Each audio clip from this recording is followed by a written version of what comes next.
पुणेरी pattern म्हणजे आपुलकीचा हात आणि विश्वासाची साथ, IT करिअरची खरी सुरुवात. त्यामुळे आमच्या चॅनलला आत्ताच सबस्क्राईब करा.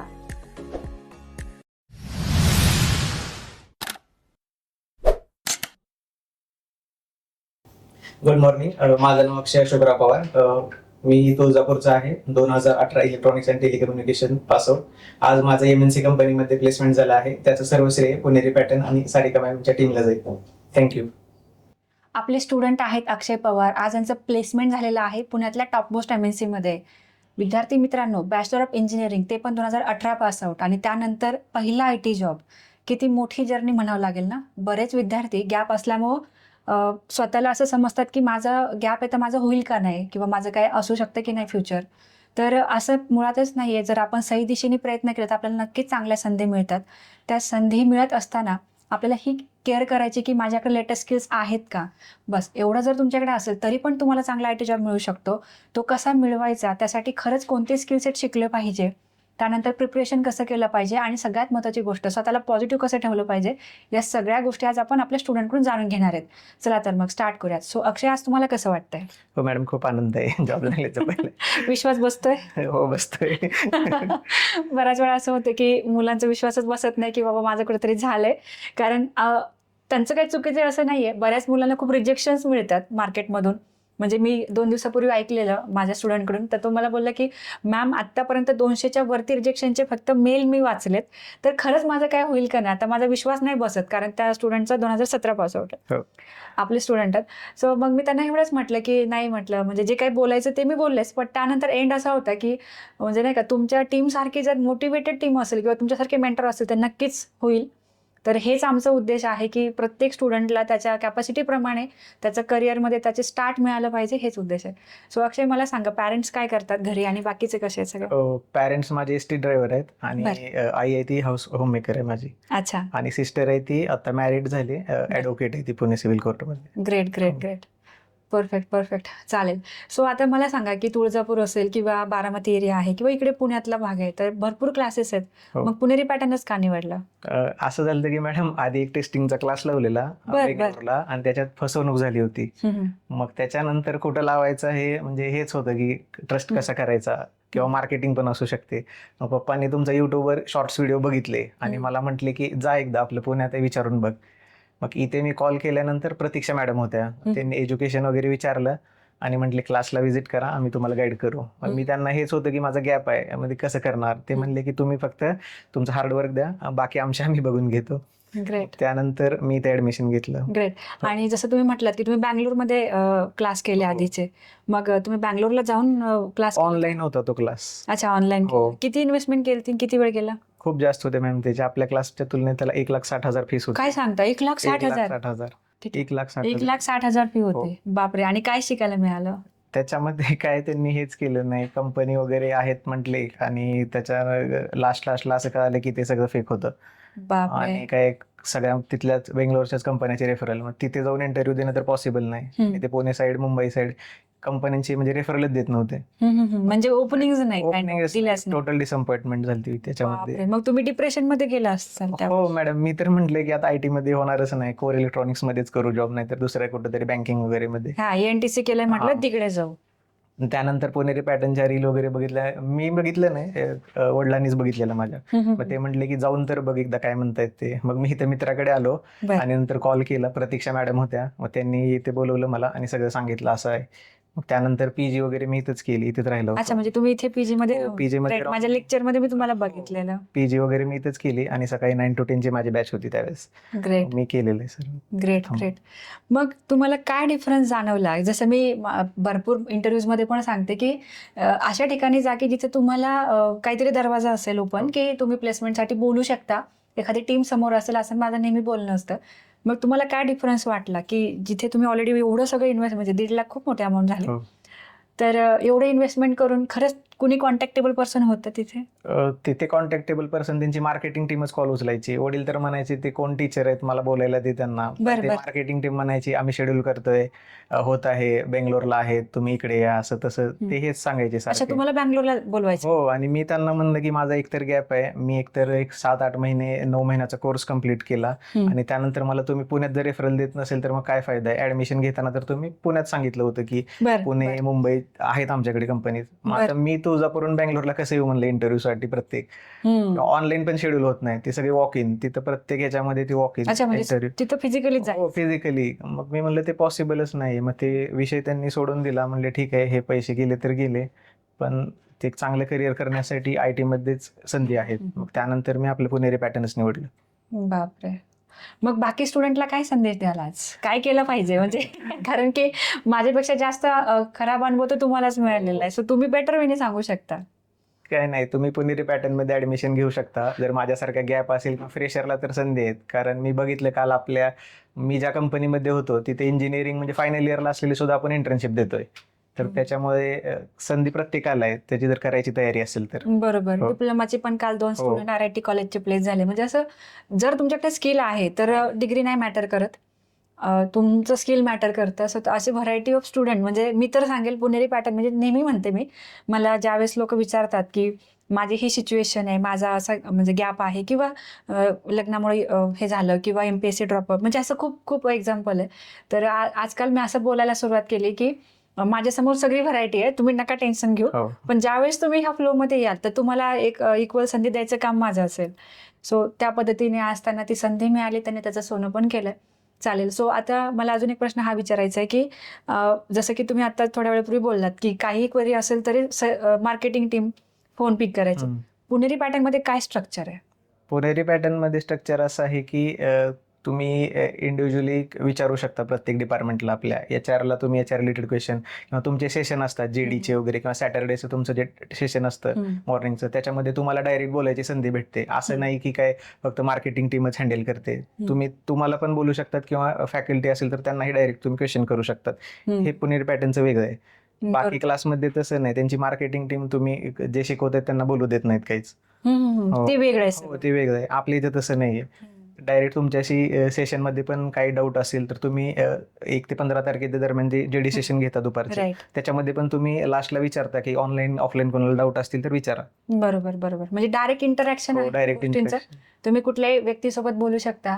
आणि स्पेसिफिकली पुणेरी पॅटर्नमध्ये सेपरेट मार्केटिंग टीम नाहीये, नाही. कारण कदाचित त्याची गरज नाही. कारण आमचा प्रत्येक स्टुडंटच असा आहे पुणेरीचा की जो स्वतःहून एक एक्झाम्पल आहे पब्लिकसाठी, समाजासाठी.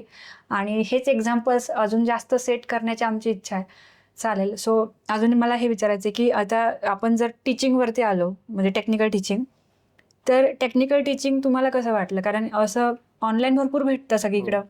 आणि फॉर एक्झाम्पल आपण म्हणतो ना की 1 लाख 2 लाख 1.5 लाख फी असेल तर मग ब्रँड येतो. बरोबर. हा एक ब्रँड म्हणून तुम्ही लोक बघता.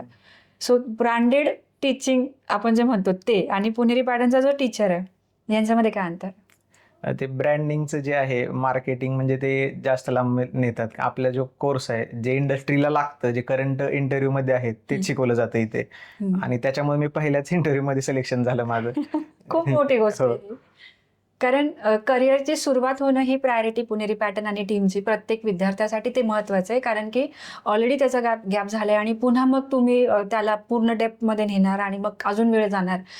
ही गोष्ट कधी अप्लिकेबल आहे की जो 25-26 पास आउट इयरचा स्टुडंट आहे, ज्याला प्रेशर नाही घरच्यांकडून की बाबा 1-1.5 वर्ष तू कर, तर तिथे ते वर्क होतं. बट ज्या ठिकाणी ऑलरेडीच गॅप आहे आणि आपल्याला आता करिअर कुठून तरी सुरुवात करायची, तर ते इम्पॉर्टंट आहे.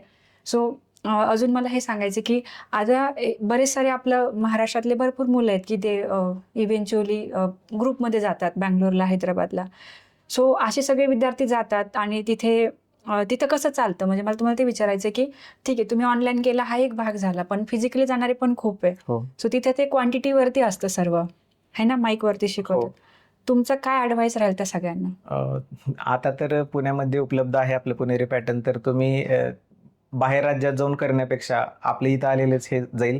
कारण तिकडे गेल्यानंतर काय फसवणूक आहे किंवा रियालिटी तुम्हाला माहित नसते. ते फक्त ऑनलाईन तुम्ही कोणाला तर विचारून जाणार, 4 पैसे कमी आहेत म्हणून. बरेच माझे मित्र पण गेले होते डिग्री नंतर त्यावेळेस. हो, तिकडं हैदराबादला वगैरे स्वस्त कोर्स आहेत म्हणून, पण तिकडे गेल्यानंतर ते बऱ्याच जणांना ते सिलेक्शन तिकडेच नाही झालं. की जातात, कोचिंग क्लासेस स्वस्त आहे म्हणतात, 15-20 हजार रुपयाला कोचिंग क्लासेस देतात आणि तिकडे भरपूर 3-4 राज्याची मुले येतात तिथे.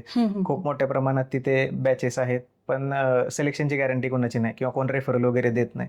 ते स्वतः करावं लागतं, स्वतः सगळं नोकरीवर. मग ते विद्यार्थ्यांचं रिझ्यूम क्वालिफाय होत नाही, फर्स्ट राऊंड क्लिअर होत नाही, या अशा अडचणी येतात. आपल्या इथं आल्यानंतर आपण सगळ्या आपल्या कंपनी आहेत सर्व, त्यानुसार आपण क्वेश्चनचं प्रिपरेशन पण तसं करून घेतो. बरोबर, हे डिफरन्स आहे की ऍटलिस्ट आपण त्या इंटरव्ह्यू रिलेटेड काहीतरी आपण हे करतो, तयारी करून घेतो. हे जास्त इम्पॉर्टंट आहे, कारण फ्रेशरला तर ओपनिंग फाइंड करायचंच माहीत नसेल तर तो इंटरव्ह्यू तर दूरचीच गोष्ट आहे. सो सगळ्यात इम्पॉर्टंट फॅक्टर आहे हा. कारण कसं आहे ना, IT क्लासेस म्हटलं की मग माझे फ्रेंड चालले, मग आम्ही सगळे चाललो, असं खूप जनरली घडतं. पण मला असं वाटतं प्रत्येकाने चौकशी केली पाहिजे. तर तुम्हाला काय वाटतं, जर IT क्लासेसमध्ये आता समजा तुमचा खूप व्हॅल्युएबल वेळ गेलाय, विषय निघाले म्हणून आपण बोलतोय, तर एखाद्याला जर खरंच त्याचा वेळ नसेल खर्च करायचा, काय बेस्ट साईन आहेत की समजा मी आता निवडलेला क्लास खूप बेस्ट आहे, तो बेस्ट असण्यामागे काय निरीक्षण असले पाहिजेत? फर्स्ट तर रिझल्ट बघा तुम्ही, प्लेसमेंट जसं आपल्या पुणेरी पॅटर्नचे आहेत की ते खरंच कंपन्यात पाठवतात का मुलांना, नाहीतर उगा ते क्लास संपल्यानंतर तुम्ही नोकरीवरती अप्लाय करत जा आणि ते वॉक इन ड्राईव्हला जा, असा प्रकार आपल्या इकडे नाही. रिझल्ट ओरिएंटेड बघितलं पाहिजे सर्वांनी की रिझल्ट खरंच आहे का, नाहीतर मग ते काय मार्केटिंग असू शकते पूर्ण. की क्लास संपल्यानंतर ते फक्त म्हणतात की आम्ही फक्त नोकरीशी रिलेटेड तुम्हाला किंवा लिंक्डइनशी गायडन्स करतो किंवा कुठं कॉल आहेत ते जनरलच देतात. पण आपलं कसं आहे पुणेरी पॅटर्नचं, आपल्याला अटॅच कंपनी आहेत सर्व, त्याच्यामुळे आपला फायदा होतो तिथे. आणि आपल्याला त्या कंपन्या जे क्वेश्चन विचारतात त्याच्या रिलेटेड सगळं HR सेशन मध्ये वगैरे तुम्ही क्लिअर करून घेता, आणि त्याच प्रकारचे क्वेश्चन होते मला काल तिथे. बरोबर, त्या रिलेटेडच असतं सर्व. कारण किती नाही म्हटलं तरी शेवटी तुम्हाला तुमची गोष्ट मांडता यायला पाहिजे, आणि त्याही पुढे तुम्हाला तुमची नीड दाखवता आली पाहिजे की नाही, मला नीड आहे गोष्टीची. तुम्हाला जर नीड आहे, तुमच्याकडे ऑलरेडी क्वालिफिकेशन आहे, तुमच्याकडे डिग्री आहे, नॉलेज तर तुम्हाला पुणेरी पॅटर्नकडून ऑलरेडी मिळालंय, तर समोरची कंपनी रेडी होते घ्यायला. बट जर तुम्हाला नीडच दाखवता नाही आली तुमच्या इंटरव्ह्यू थ्रू, तर ते समोरचं काही दुसऱ्या ऑप्शनला जाणार. कारण तुम्ही बघितलं असेल भरपूर गर्दी असते, भरपूर गर्दी, खूप खूप कॉम्पिटिशन असते. सो आपल्याला आपली गोष्ट मांडायची कशी हे शिकवण्यासाठी माझे सेशन असतात. बरं, आता मी जे दर शनिवारी शिकवते, तर तेही आपले पण रेग्युलर मुलं बरेच सारे म्हणजे करतात अटेंड, पण खूप सारे मुलं नंतर त्यांना असं वाटतं की आता हे संपलं, झालं 1 महिना 2 महिने, आता हे संपलं, आता मी काय करू? तर तुम्हाला काय वाटतं, ते लेक्चर सतत केल्याने काय फायदा होतो किंवा नाही केलं तर काय होऊ शकतं? मी तर इंटरव्ह्यूला जायच्या आधी पूर्ण सगळे तुमचे 1 जून पासूनचे सगळे रिवाइज करून गेलो होतो. इंट्रोडक्शन वगैरे डबल मी केलं होतं आधी, पण ते विसरल्यासारखं होतं. त्यामुळे रिपीट प्रत्येक महिन्याला करणं गरजेचं आहे. काही ना काही 0.1% तरी इम्प्रूव्ह होतं त्याच्यामध्ये. काहीतरी तुम्ही नवीन सांगता तुमच्या प्रत्येक सेशन मध्ये, रिपीटेड वाटतं ते, पण प्रत्येक सेशन मध्ये काहीतरी नवीन मिळाल्यानंतर त्याचा फायदा इंटरव्ह्यू मध्ये होतो. कारण आता रिसेंट जे मार्केटमध्ये चालू आहे ते तुम्हाला माहित असतं आणि तुम्ही ते सेशन मध्ये रिफ्लेक्ट करता आणि त्याच्यामुळे फायदा होतो. असं नाही की आधी केले आणि त्यानंतर आता करायचं नाही की तेच सारखं सारखं, तसं काही नाहीये. प्रत्येक ह्याला केलं पाहिजे तुम्ही इम्प्रुव्हमेंटसाठी. बरोबर. जसं की लास्ट सेशन मध्ये मी शनिवारी रोल बद्दल सांगितलं होतं की IT कंपन्यांच्या व्हरायटीनुसार त्यांच्याकडे कुठल्या कुठल्या ओपनिंग्स असतात, तर ते त्याच्यातून बऱ्याच मुलांना माहिती पडले की अरे इथेही आपण काम करू शकतो.